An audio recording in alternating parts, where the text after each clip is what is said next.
ரஷ்ய எதிர்க்கட்சி தலைவர் அலெக்ஸ் நவால்னி மரணத்துக்கு நீதி கேட்டு அந்த நாட்டுல போராட்டம் வெடிச்சிருக்கு.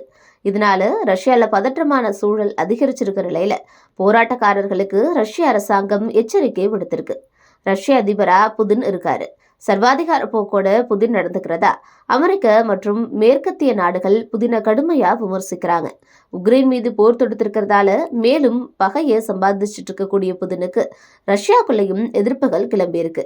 அந்த வகையில புதினை கடுமையா விமர்சிச்சுட்டு இருந்தவர் தான் அலெக்சி நவால்னி.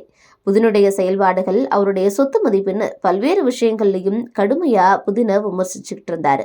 இந்த நிலையில ஊழல் முறைகேடு வழக்குல நவல்னிக்கு 19 ஆண்டுகள் சிறை தண்டனை விதிக்கப்பட்டது.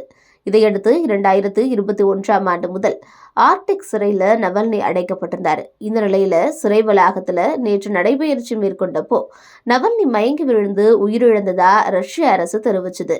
நவல்னி மர்மமான முறையில மரணம் அடைஞ்சிருக்கிறது ரஷ்யா முழுவதும் கடும் அதிர்ச்சியை ஏற்படுத்தியிருக்கு. நவல்னி மரணத்திற்கு இரங்கல் தெரிவிக்கிற விதமா சமூக வலைதளங்கள்ல ரஷ்ய மக்கள் பதிவுகளை வெளியிட்டுக்கிட்டு இருக்காங்க.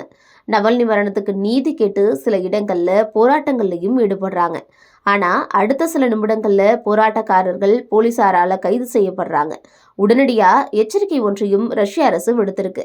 அதுல யாராவது வீதியில இறங்கி போராடினா கடுமையான நடவடிக்கை எடுக்கப்படும் அப்படின்னு எச்சரிச்சிருக்கு.